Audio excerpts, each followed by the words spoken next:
Hey guys, Steve here. Today's message is titled The Protection of God. Our first verse for today is from Proverbs 18:10, and it says, "The name of the Lord is a strong tower.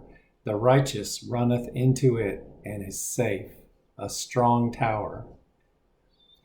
And our second verse is from 2 Chronicles, where it says, 2 Chronicles 20:15, where it says, "And he said, Hearken ye all Judah, and ye inhabitants of Jerusalem, and thou King Jehoshaphat.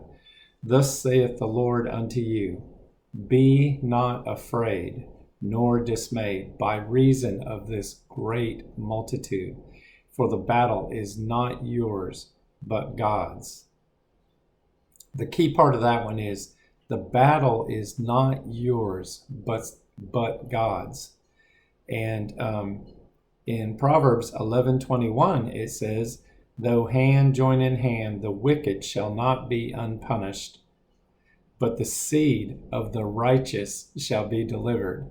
And we are the seed of the righteous. Jesus is the righteous, and we are his seed, the seed of Abraham.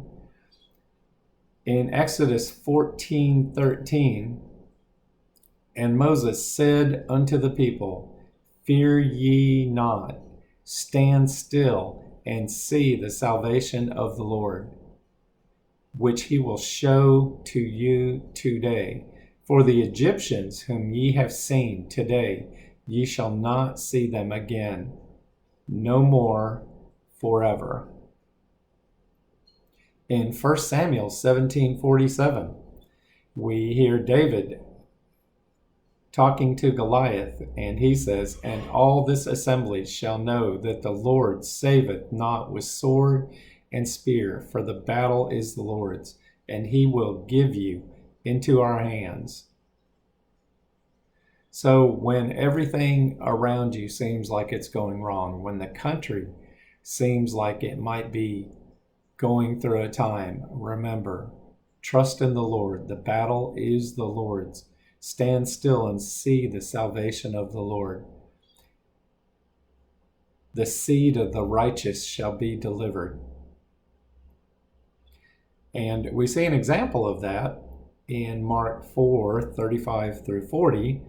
"And the same day when the even was come, he saith unto them, Let us pass over unto the other side. And when they had sent away the multitude, they took him even as he was in the ship. And there were also with him other little ships. And there arose a great storm of wind." And it's kind of fitting about this Bible verse because we have Ian, the hurricane, coming toward Florida. "There arose a great storm of wind, and the waves beat into the ship so that it was now full. And he was in the hinder part of the ship, asleep on a pillow. And they awake him and say unto him, Master, carest thou not that we perish? And he arose and rebuked the wind, and said unto the sea, Peace, be still. And the wind ceased, and there was a great calm. And he said unto them, Why are ye so fearful? How is it that ye have no faith?" So he was asleep in the boat, and he said to the storm, Peace, be still. That's the state he wants us to be in, the state of peace. As it says in John 14:27, "Peace I leave with you, my peace I give unto you. Not as the world gives, give I unto you. Let not your heart be troubled, neither let it be afraid." And you remember that one Bible verse that I have taped beside my bed with a light shining on it that says, "Thou wilt keep him in perfect peace, whose mind is stayed on thee, because he trusteth in thee." Thou wilt keep her in perfect peace, whose mind is stayed on thee, because she trusteth in thee. Even if you're a child, you can speak these Bible verses of hope into your family. You can tell them, He will keep us in perfect peace, because our minds are stayed on him. And let not our hearts be troubled, neither let our hearts be afraid. During this time, when a hurricane's coming, or when the nation appears to be changing, let not your heart be troubled. Stand still and see the salvation of our God. He's beginning to change things, as we see from the first thing that changed when Roe versus Wade was turned over. Stand still and see the salvation of our God. Let not our heart be troubled. And I listened to two different prophets.